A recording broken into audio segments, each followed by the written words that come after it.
अगर आपके घुटनों के बीच में कार्टिलेज का प्रॉब्लम है, घुटनों के बीच में आर्थराइटिस का प्रॉब्लम है, इसकी मुख्तलिफ स्टेजेस होती हैं। अगर आप स्टेज 1 पे हैं और आपके घुटनों के अंदर दर्दें होती हैं, तो कौन सी ऐसी ग़िज़ा है या कौन सी ऐसी रूटीन है जो कि आपको अपनानी चाहिए, जिससे आपके घुटनों के अंदर, अगर आप स्टेज 1 पे हैं तो आप अपने आप को स्टेज 2, स्टेज 3, स्टेज 4 पे जाने से बचा सकें, और नॉट इवन कि आप इन स्टेजेस के ऊपर जाने से बचा सकें, बल्कि स्टेज 1 को रिवर्स भी कर सकते हैं। इसको रिवर्स करना मुश्किल होता है क्योंकि ये एक मैकेनिकल प्रॉब्लम है, लेकिन अगर आप अपनी डाइट ठीक कर लें, आप अपनी रूटीन ठीक कर लें, तो आप स्टेज 1 से रिवर्स अपने घुटनों को बिल्कुल ठीक कर सकते हैं। हमारी सोसाइटी के अंदर सबसे बड़ा प्रॉब्लम ये है कि जो स्टेज 1 है, यानी जो पहली स्टेज है घुटनों की ग्रीस लॉस की या घुटनों की कार्टिलेज के डैमेज की, इसका हमें पता ही नहीं चलता। हमें हमारे जो नॉर्मल घुटनों के अंदर आम सी एक छोटी मोटी दर्द होती है,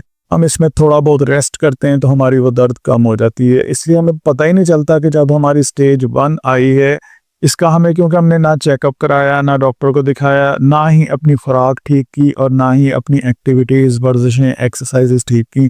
हमें क्योंकि पेन बहुत कम होती है, तो इसमें यह है कि हम हल्का फुल्का रेस्ट करते हैं तो हमारी दर्द ठीक हो जाती है, जिसकी वजह से स्टेज 1 के जो पेशेंट्स हैं वो ज़्यादातर इग्नोर हो जाते हैं। लेकिन इस वीडियो के अंदर मैं आपको काफ़ी सारी ऐसी चीज़ें बता दूंगा कि जिसको आप फॉलो करके आप अपनी स्टेज 1 को घर पे ही मैनेज कर सकते हैं। अच्छा, अगर आपको ये नहीं पता ना कि स्टेज 1 का, 2 का, 3 का ये कैसे पता चलता है, ये एक्सरे के अंदर पता चलता है। इस पर मैं ऑलरेडी एक वीडियो बनाई है, लेकिन आपके पास अगर एक्सरे है और आपको समझ नहीं आ रही कि आपकी कौन सी स्टेज है, तो आप मुल्तान से हैं तो मेरे क्लिनिक पे विजिट कर सकते हैं, और मुल्तान के अलावा अगर किसी शहर से हैं तो आप नीचे मैं व्हाट्सएप का एक लिंक दूंगा, उस पर क्लिक करके व्हाट्सएप के ऊपर रब्ता कर सकते हैं आप, जहाँ पे आप डायरेक्ट मेरे साथ वीडियो कंसल्टेशन के ऊपर बात कर सकते हैं। पहले आप ये समझ लें कि जो स्टेजेस हैं घुटनों की ग्रीस की, जो लॉस की स्टेजेस होती हैं, इसमें जो स्टेज 1 है इसको देखें ज़रा।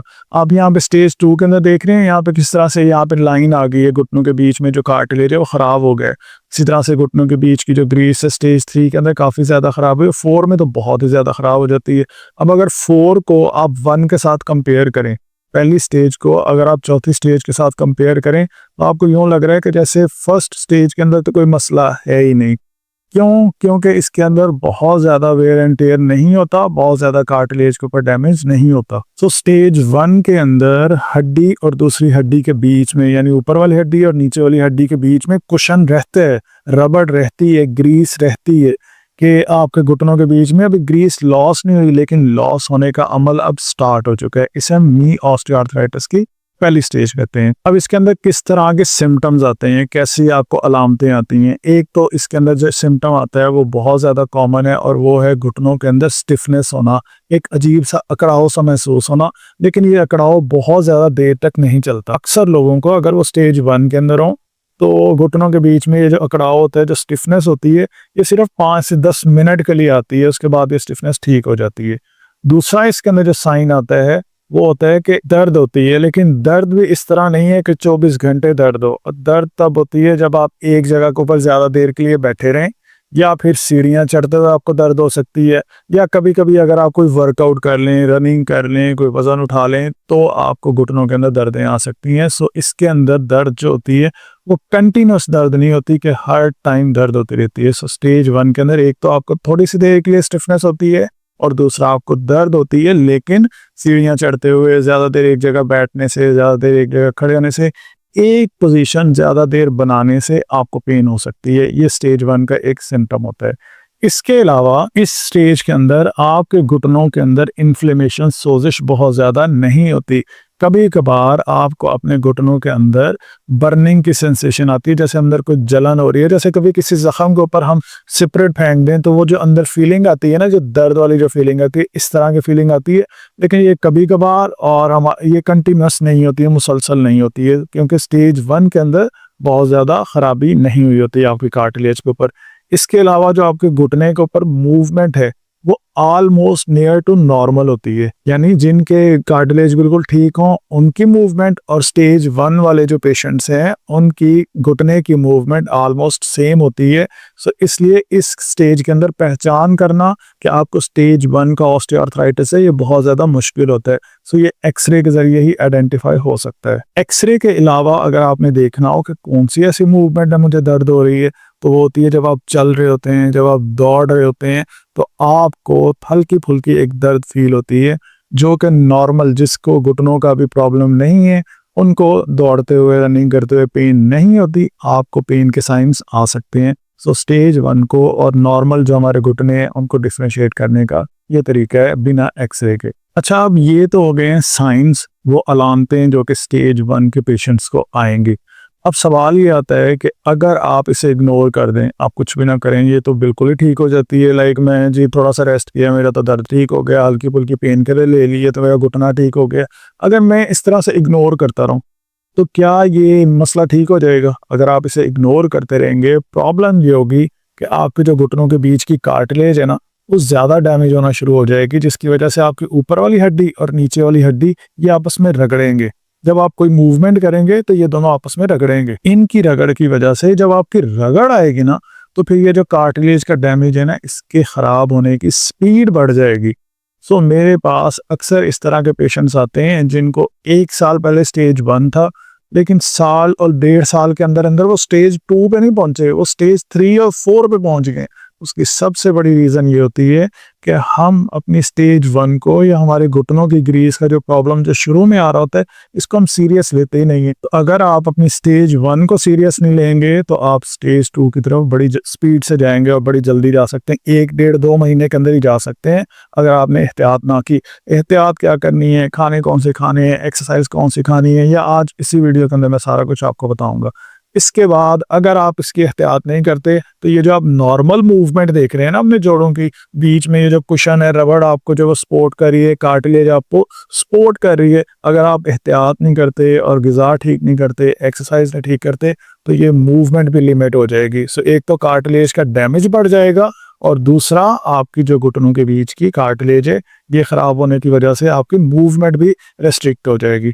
और इसके अलावा आपके घुटनों के अंदर सोजिश या इन्फ्लेमेशन के साइंस आ सकते हैं, क्योंकि स्टेज 1 के अंदर आपको बहुत ज़्यादा सोजिश नहीं होती, लेकिन अगर आप एहतियात नहीं करेंगे तो उससे ये होगा कि आपके घुटनों के अंदर जब आप मूवमेंट करेंगे तो बीच की रबड़ जो वो थोड़ी सी ख़राब हुई भी होगी, तो इसके इस तरह से रगड़ आने की वजह से, चोट आने की वजह से आपको जो सबसे पहला साइन आएगा वो यही आएगा कि आपके घुटनों के अंदर इन्फ्लेमेशन बढ़ना स्टार्ट हो जाएगी, सोजिश बढ़ना स्टार्ट हो जाएगी। सो अपनी स्टेज 1 को आपने इग्नोर बिल्कुल नहीं करना है। इसके अलावा अगर आप इसके एहतियात नहीं करेंगे, जो आगे ट्रीटमेंट्स आएंगे वो थोड़े से कॉम्प्लेक्स होंगे, उसके अंदर आपको फिर इंजेक्शंस की तरफ जाना पड़ सकता है। इवन स्टेज 4 के अंदर तो हमें टोटल नी रिप्लेसमेंट यानी नए घुटने डलवाने पड़ते हैं। सो क्यों ना हम उस तरफ जाने की बजाय पहले ही अपने घुटनों को ठीक कर लें। सो अब कैसे ठीक कर सकते हैं? इसमें सबसे आसान और सबसे बेस्ट तरीका जो घर में आप कर सकते हैं वो है आपकी ग़िज़ा, खाने। अब हम देखते हैं कि कौन से ऐसे खाने हैं जो कि आपके घुटनों की कार्टिलेज की अगर स्टेज 1 है तो आपने अपनी रूटीन में ऐड करनी है, जिससे आपके घुटनों के ग्रीस का प्रॉब्लम ना हो। सो मैं अभी आपको बता रहा था ना कि आपके घुटनों के अंदर सोजिश आ सकती है, तो सबसे पहले तो हमने सोजिश को कम करने वाले यानी सोजिश आने ना दें ऐसे खाने खाने हैं। अब वो कौन से खाने होते हैं? वो होते हैं एंटी इन्फ्लेमेटरी खाने। एंटी इन्फ्लेमेटरी डाइट जो आपने अपनी डाइट के अंदर ऐड करनी है। अब वो कौन से खाने हैं? उनमें सबसे पहले आम रूटीन में हमारे पास घर में अवेलेबल होती है क्या? हल्दी और काली मिर्च। हल्दी बेसिकली होती है, ये भी एंटी इन्फ्लेमेटरी है और इसका सबसे बड़ा फायदा ये है कि हमारी बॉडी के अंदर हीलिंग का जो प्रोसेस है, अगर आपको कहीं पे कोई चोट लग जाए, आपने नोट किया है पहले टाइम के अंदर ये होता था कि अगर किसी को भी कोई भी प्रॉब्लम आ जाए ना, कोई चोट लग गई है, कोई इंजरी हो गई है, तो सबसे पहले क्या करते थे? हल्दी लगा देते थे कि वहाँ पे हीलिंग होना शुरू हो जाए। तो दूध के अंदर आप हल्दी डाल के पी सकते हैं, थोड़ी सी काली मिर्च उसी के अंदर डाल के पी सकते हैं। काली मिर्च एक बहुत अच्छा एंटीऑक्सीडेंट है जो कि आपके कुव्वत मुदाफ़त के निज़ाम को हेल्प करता है। सो पहला क्या हो गया एंटी इन्फ्लेमेटरी डाइट के अंदर? हल्दी और काली मिर्च। इसके बाद जो नेक्स्ट हमारे पास घरों में ईजिली अवेलेबल है वो है अदरक। अदरक को आपने गर्म पानी के अंदर डाल के इसको उबाल लेना है और इसको पीना है। अब अदरक जो है, अगर आप ऑनलाइन सर्च करें कि नेचुरल एंटीबायोटिक, तो उसके अंदर आपको टॉप के ऊपर अदरक मिलेगी, जिंजर मिलेगी। सो अदरक जो है वो बहुत अच्छी एंटी इन्फ्लेमेटरी है, आपके कुव्वत मुदाफ़ियत के निज़ाम को बहुत ज़्यादा हेल्प करती है, जिसकी मदद से वो जो घुटनों के बीच में वेयर एंड टियर का प्रॉब्लम हो रहा है उसको स्लो डाउन कर देती है, उसको बढ़ने नहीं देती। इसके बाद जो हमारे पास नेक्स्ट और आसान सा ऑप्शन है वो है ग्रीन टी। ग्रीन टी के अंदर होते हैं फ्लेवोनॉइड्स और ये आपके कुव्वत मुदाफ़ियत के निज़ाम के लिए, आपके इम्यून सिस्टम के लिए बहुत ज़बरदस्त है, जो कि आपके जॉइंट्स की हीलिंग के लिए बहुत ही ज़बरदस्त है। इसको आपने अपने खानों के अंदर ऐड करना है। इसके अलावा बेरीज़ भी बहुत अच्छी एंटी इन्फ्लेमेटरी डाइट है। इनके अंदर आप स्ट्रॉबेरीज भी ले सकते हैं, ब्लूबेरीज ले सकते हैं, जामुन ले सकते हैं। सो ये नेचुरल एंटीऑक्सीडेंट्स हैं। एंटीऑक्सीडेंट्स बेसिकली होते हैं वो जो कि आपके जिस्म के अंदर फ्री रेडिकल्स को ख़त्म करते हैं, यानी कैंसर जो प्रॉब्लम काज करते हैं उनको भी ख़त्म कर देते हैं, और इसके अलावा ये आपके कुव्वत मुदाफ़ियत के निज़ाम को हल करते हैं। सो ये डिफरेंट वो खुराक है जो कि आपने अपनी डाइट के अंदर ऐड करनी है, जिससे आप एंटी इन्फ्लेमेटरी खाने अपनी डाइट में ऐड कर सकते हैं। इसके अलावा आपने अपने खानों के अंदर ओमेगा 3 फैटी एसिड को ऐड करना है। ओमेगा 3 फैटी एसिड बेसिकली आपके जोड़ों के बीच की ये जो ल्यूब्रिकेशन होती है, पानी होता है, इसके लिए बड़ा इंपॉर्टेंट होता है। अब हमें ओमेगा 3 फैटी एसिड कहाँ से मिलेगा? ओमेगा 3 फैटी एसिड के ऊपर मैंने डिटेल में अलग से एक वीडियो बनाई थी, अगर आपने वो नहीं देखी तो लाजमी आप देख लीजिएगा। सो इसके अंदर ये जो हमें ओमेगा 3 फैटी एसिड है, ये हमें मछली के अंदर मिल सकता है। सो आपने कोशिश करनी है कि हफ्ते में 1 या 2 दफ़ा मछली ले लिया करें। सो मछली से आपको ओमेगा 3 फैटी एसिड की कमी नहीं होगी, ये आपकी जॉइंट की लुब्रिकेशन के लिए बहुत अच्छा है। इसके अलावा आपको अखरोट के अंदर मिल सकता है, और इसके अलावा आपको फ्लैक्स सीड्स के अंदर मिल सकता है। फ्लैक्स सीड्स बेसिकली हम उर्दू में जिसे अलसी के बीज कहते हैं। अलसी के बीज को आपने डायरेक्ट नहीं खाना है, अलसी के बीज को मंगवा लें और इसको पीस लें, और डेली आप 1 चम्मच ले सकते हैं। 1 चम्मच से ज़्यादा ना लें, लेकिन रिकमेंडेड होता है कि आप 1 चम्मच से ज़्यादा ना लें। लेकिन लोग अगर 2 से 3 चम्मच भी ले लें तो इसका नुकसान नहीं है, बट अगर आप 2 से 3 चम्मच से ज़्यादा ले रहे हैं तो फिर ये हज़म ही नहीं होगा। सो मेरी रिकमेंडेशन ये है कि डेली आप इतना लें जो आपकी बॉडी आसानी से हज़म कर ले। सो अखरोट और साथ में आप जो फ्लैक्स सीड्स हैं, अलसी के बीज हैं, इनका 1 चम्मच ले सकते हैं।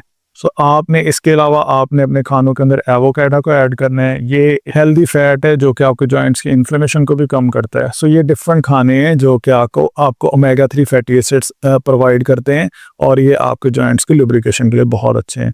नेक्स्ट है कि आपने ऐसे कौन से खाने हैं जो कि आपकी कार्टिलेज की हेल्थ के लिए इंपॉर्टेंट हैं। वो कौन से खाने हो सकते हैं? जो घुटनों के बीच में ये जो रबड़ है या ग्रीस है, इसकी हेल्थ के लिए कौन से इंपॉर्टेंट खाने हैं? उनके अंदर हमारे पास है सबसे पहले तो यखनी, बोन ब्रोथ, यानी कि हड्डियों का जो शोरबा है, ये बहुत ज़बरदस्त है। इससे बेसिकली आपको ग्लूकोजामाइन और कोलेजन मिलता है। ये दोनों ऐसे कंपाउंड्स हैं जो कि आपकी कार्टिलेज की हेल्थ के लिए बहुत ज़्यादा इंपॉर्टेंट है। इसके अलावा आप अपने खानों के अंदर अंडे को ऐड करें। अंडा जो प्रोटीन का एक बहुत अच्छा सोर्स है, और इसके अलावा ऐसे कंपाउंड्स होते हैं जो कि आपकी कार्टिलेज की हेल्थ के लिए बहुत ज़्यादा इंपॉर्टेंट है। इसके अलावा आपने दही को अपने खानों के अंदर ऐड करना है। दही से आपको कैल्शियम भी मिलती है और प्रोबायोटिक भी है, तो ये आपके घुटनों की ग्रीस के लिए बहुत ज़बरदस्त है। सो ये स्पेसिफिकली वो खाने हैं जो स्टेज 1 के जो पेशेंट्स हैं उन्होंने लाजमी अपने खानों में ऐड करने हैं। इसके अलावा कुछ ऐसे कंपाउंड्स हैं, लाइक आपके पास विटामिन डी है जो कि आपने अपने खानों के अंदर ऐड करना है, और कैल्शियम है। ये 2 ऐसे कंपाउंड हैं, हर दूसरा डॉक्टर आपको विटामिन डी और कैल्शियम के लिए सप्लीमेंट्स देगा। विटामिन डी आपको बहुत अच्छी क्वांटिटी और क्वालिटी के अंदर धूप की रोशनी, जो सनलाइट है, इसके अंदर मिल सकती है। सो अपने घुटनों को डायरेक्ट यानी कपड़ा हटा के सूरज की रोशनी के अंदर उसको एक्सपोज किया करें, ताकि आपके जोड़ों को विटामिन डी मिले। विटामिन डी के लिए बेहतरीन ये है कि आप सुबह और शाम की जो ठंडी धूप की रोशनी है उसके अंदर बैठना है। जो दोपहर की रोशनी होती है उसके अंदर अल्ट्रावायलेट रेडिएशन बहुत ज़्यादा होती हैं। इसके अलावा आपने कैल्शियम लेना है अपने खानों के अंदर। अब कैल्शियम हमें कहाँ से मिल सकता है? कैल्शियम हमें दूध में से मिल सकता है, कैल्शियम हमें ब्रोकली में से मिल सकता है, कैल्शियम हमें पालक में से मिल सकता है। अच्छा, मैं ना ये जनरली बता रहा हूँ आपको खाने जो कि स्टेज 1 के लिए अच्छे हैं। इनमें से बहुत सारे खाने ऐसे हैं जो मुख्तलिफ मरीज़ों के लिए ठीक नहीं है। अब वो कौन से मरीज़ हैं? जैसे कि किसी को यूरिक एसिड हो, उनके लिए पालक, टमाटर, दाल, गोश्त, मछली, मुर्गी, अंडा, ये खाने सही नहीं होते, उन्होंने ज़्यादती में नहीं लेने। इसी तरह से अगर किसी को पट्ठों का मसला है तो आप लें, मछली भी लें, आप चिकन भी लें, आप प्रोटीन वाली सारी डाइट लें, लेकिन प्रोटीन वाली डाइट वो लोग नहीं लेंगे जिनको यूरिक एसिड का प्रॉब्लम है। सो मैं जनरली बता रहा हूँ, ये ना हो कि वो लोग भी ले लें जिनको यूरिक एसिड का प्रॉब्लम है। नेक्स्ट है अब कुछ वर्जिशें जो कि मैं आपको बताऊंगा कि जो कि आपने करनी है अगर आपको स्टेज 1 का प्रॉब्लम है। सो सबसे पहले है स्ट्रेचिंग एक्सरसाइज। स्ट्रेचिंग एक्सरसाइज के लिए हम सबसे पहले करेंगे हैमस्ट्रिंग के ऊपर स्ट्रेच। हैमस्ट्रिंग के लिए स्ट्रेच करने के लिए आपने अपनी एक टांग को मोड़ लेना है और दूसरी टांग को बिल्कुल ऐसे सीधा ऊपर उठा लेना है। अब अक्सर लोगों के लिए इसको करना मुश्किल होता है क्योंकि उनकी कमर के अंदर दर्द आ सकती है। सो अगर आपको इस तरह का मसला है तो फिर बेस्ट तरीका ये है कि आप किसी और का सहारा ले लें। अगर आप किसी और का सहारा नहीं ले सकते तो फिर आप कोई टॉवल या दुपट्टा उठा लें और इस तरह से लेट जाएं। आराम से ऐसे अपने पाँव के साथ और दुपट्टा या टॉवल लगा के और अपने हाथों में पकड़ लें और अपनी तरफ इस तरह से पकड़ के रखें और आपके हैमस्ट्रिंग का जो पट्टा है, हैमस्ट्रिंग वाला पट्टा कौन सा होता है, ये टांग की बैक साइड पे यहाँ पे लगा हुआ होता है, इसको हम हैमस्ट्रिंग कहते हैं। ये ग्रुप ऑफ मसल्स हैं जो कि टांग की बैक साइड के ऊपर लगे होते हैं। सो पहली एक्सरसाइज, अच्छा ये वो वर्जिशें हैं जो स्टेज 1 के लोग करेंगे। स्टेज 2, 3, 4 के अंदर कौन सी करनी है वो मैं अलग से एक वीडियो पूरी डिटेल में बनाऊंगा। तो असल में मैंने पहले कुछ वीडियोस बनाई थी जिसके अंदर मैं जनरली सब के लिए बता देता था, तो वो काफ़ी सारे पेशेंट ऐसे थे जो कि मिक्स कर लेते थे। सो मैंने सोचा कि मैं आपको स्टेज वाइज बता दूं। पहले तो आप अपना डायग्नोज लाजमी करा लीजिएगा कि आपको कौन सी स्टेज है। अगर आपको ये ना समझ आए कि आपकी कौन सी स्टेज है तो फिर आप मेरे क्लिनिक पे विजिट कर सकते हैं। और अगर आप मुल्तान में नहीं है, मेरा क्लिनिक मुल्तान के अंदर है, अगर आप मुल्तान से नहीं हैं और आप किसी और शहर से हैं तो फिर आप व्हाट्सएप पर रब्ता करके मेरे साथ वीडियो कंसल्टेशन कर सकते हैं। मैं आपके एक्सरेज वगैरह देख के, सारी रिपोर्ट्स देख के आपको बता दूंगा कि आपको कौन सी स्टेज है, उसी के अकॉर्डिंग आपको गाइड कर दूँ। और वीडियो कंसल्टेशन के चार्जेस होते हैं। सो आपने हैमस्ट्रिंग का जब स्ट्रेच करना है तो इस तरह से टॉवल की मदद से आप आराम से स्ट्रेच कर सकते हैं। 10 सेकंड का होल्ड करना है। 10 सेकंड अगर आपके लिए बहुत ज़्यादा लगे तो 5 सेकंड भी कर सकते हैं, लेकिन स्पीड से नहीं करना है। टांग को उठाया फिर नीचे ले गए, टांग को उठाया नीचे ले गए, इस तरह से नहीं करना है वरना आपके उल्टा इंजरी हो जाएगी। सो ये हैमस्ट्रिंग स्ट्रेच। अच्छा, अब अगर आपके लिए इस तरह से भी करना मुश्किल है लेट के, ये एक ही वर्जिश है जो मैंने पीछे बताई है ना आपको कि इस तरह सीधे लेट के टांग को ऊपर उठाना है और ये हैमस्ट्रिंग का आपका स्ट्रेच हो जाएगा। या फिर आप इस तरह से टॉवल लगा के ये वाली एक्सरसाइज कर सकते हैं, या फिर यही एक ही वर्जिश आप बैठ के भी कर सकते हैं। इस तरह से आपने सीधे बैठना है, अपने हाथ जो वो साइडों पर रख लेने हैं, टांग सीधी करके और नीचे की तरफ आ जाएं। अगर आप इजीली ये कर सकते हैं तो आप इस तरह से कर लें, इसमें भी हैमस्ट्रिंग का स्ट्रेच हो रहा है। ठीक है, सो ये 3 डिफरेंट पोजीशंस हैं, जो आपको अच्छी लगती है उसमें कर लें। मकसद ये है कि टांग की बैक साइड के ऊपर जो पट्टा है इसको हमने स्ट्रेच करना है, इसके ऊपर स्ट्रेचिंग एक्सरसाइज करनी है। नेक्स्ट हमारे पास है कि हमने टांग की फ्रंट साइड के पट्टे स्ट्रेच करने हैं, खींचने हैं, और उसे कहते हैं क्वाड्रिसेप। सो ये जो हमारी फ्रंट साइड का मसल है इसे हम क्वाड्रिसेप कहते हैं। और इसको स्ट्रेच करने के लिए आपने इस तरह से चेयर को पकड़ के अपनी टांग को मोड़ के पीछे हिप्स के साथ लगाना है और 10 सेकंड के लिए इसको भी होल्ड करना है। 5 सेकंड होल्ड कर सकते हैं तो कर लें। अगर 10 सेकंड तक कर सकते हैं, आपको कोई दर्द नहीं हो रही है तो आप इजीली ये करें। अच्छा, अक्सर लोगों को ये मोड़ते हुए घुटने के अंदर दर्द आ सकती है। अगर ये फुल मोड़ते हुए घुटने में दर्द आ रही है, आप स्टेज 1 के पेशेंट नहीं है, ये स्टेज 2 के अंदर आप पहुंच चुके हैं। स्टेज 1 के पेशेंट्स के अंदर कंप्लीट रेंज ऑफ मोशन मौजूद होती है, कंप्लीट मूवमेंट हो जाती है। लेकिन जो स्टेज 2 में हो या इससे ज़्यादा के स्टेज हो, उनके अंदर फुल मूवमेंट करना मुश्किल होता है। सो अगर आपसे ये फुल नहीं हो रही है तो फिर आप अपने एक्सरे को दिखाएं, क्योंकि आपको चेक कराना पड़ेगा कि आपकी स्टेज कौन सी है। ठीक है, सो स्टेज 1 के पेशेंट अपने फ्रंट वाले पट्टों के ऊपर भी खिंचाव करेंगे। इसके बाद आपने एक बॉल ले लेनी है, एक गेंद ले लेनी है अपने, या फिर पिलो ले लें, आप अपने घुटनों के नीचे रखें और जोर से घुटने को नीचे की तरफ दबाएं। अब ये वाली वर्जिश आप स्टेज 2 में हो, 3 में हो, 4 में हो, आप ये कर सकते हैं। ये एक्सरसाइज सबके लिए रिकमेंडेड होती है, सेफ है और नी आइसोमेट्रिक एक्सरसाइज है। ये आपके आगे वाले जो पट्टे हैं उनके लिए बहुत अच्छी है। 5 से 6 दफ़ा, 8 दफ़ा ये वर्जिश करें और 2 से 3 घंटे बाद आप देखेंगे कुछ ही दिनों के अंदर आपके घुटनों में होने वाली जो दर्दें हैं कम हो जाएंगी। उसकी वजह ये है कि जो घुटने के इर्द गिर्द के पट्टे हैं ना, आप उनको अच्छा खासा ट्रेंड कर लेंगे। अगर आप अपने पट्टों को ट्रेंड कर लेते हैं ना तो आपके घुटनों पे प्रेशर आना कम हो जाएगा। ठीक है, इसके बाद आपने अपने पिंडली वाले पट्टे के ऊपर स्ट्रेच और स्ट्रेंथ करना है। सो इस तरह से एक रबड़ बैंड ले लें और ये देखें पाँव को ऊपर की तरफ खींचा हुआ है। अब पाँव को मूव करेंगे नीचे की तरफ, ये ऐसे नीचे की तरफ जब लेके जाएंगे तो हमने यहाँ पे नीचे की तरफ ले जाके 10 सेकंड का होल्ड करना है। इससे आपका ये जो पिंडली वाला पट्टा है ना, टांग की बैक साइड वाला पट्टा है, इसके ऊपर बहुत अच्छी मूवमेंट होगी। अब हमने कौन कौन से पट्टों पे काम किए? हमने अपने पिंडली वाले पट्टे पे किए, हैमस्ट्रिंग पे यानी कि घुटने के बैक साइड वाले पट्टे पे किए, इसी तरह फ्रंट साइड वाले थाई के ऊपर किए। सो ये 3 पट्टों पे हमने काम किया है, जो घुटने के आगे और नीचे वाली साइड पे होता है ना, यहाँ पे पिंडली के फ्रंट साइड पे, यहाँ पे कोई पट्टा नहीं होता, यहाँ पे डायरेक्ट हड्डी होती है। अगर आप हाथ भी लगाएंगे ना तो आपको हड्डी महसूस होगी। सो टांग की बैक साइड पे पट्टा होता है, घुटने के ऊपर बैक साइड पे, घुटने के ऊपर फ्रंट साइड पे ये पट्टे होते हैं। ये हमने इन 3 पट्टों की ट्रेनिंग की है, ये आपने वर्जिशें करनी है। आप देखेंगे आपके घुटने के ऊपर आने वाला प्रेशर कम हो जाएगा। सो ये डिफरेंट वर्जिशें हैं जो कि आप करेंगे, और इनको आप स्टैंडिंग में भी कर सकते हैं। कैसे? खड़े होके आपने किसी भी कुर्सी का सहारा ले लेना है और टांग को अपनी साइड के ऊपर लेके जाना है। इसमें ग्रेविटी यानी कशिश शकल, जो जमीन की जो फोर्स है, इसके अगेंस्ट आप लेके जाएंगे तो आपके ये घुटने के लिए, घुटने के अराउंड जो पट्टे हैं, इनकी सेहत के लिए बहुत अच्छा है। ठीक है, सो ये एक्सरसाइज भी आपने 10 सेकंड होल्ड करके 6 से 7 दफ़ा हर 2 या 3 घंटे के बाद करें।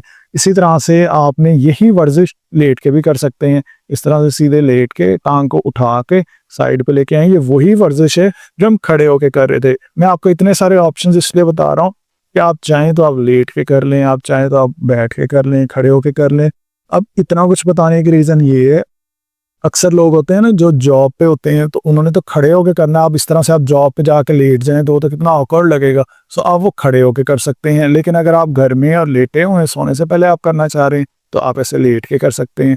ठीक है, इसी तरह से अपनी टांग को बैक साइड पे लेके जाना है। पहले हम साइड पे लेके जा रहे थे, अब हम बैक साइड पे लेके जाएंगे। सो इसी तरह से पकड़ के आपने अपनी टांग को बैक साइड पे लेके जाना है। 10 सेकंड के लिए होल्ड करना है, 6 से 7 दफ़ा ये भी एक्सरसाइज करनी है।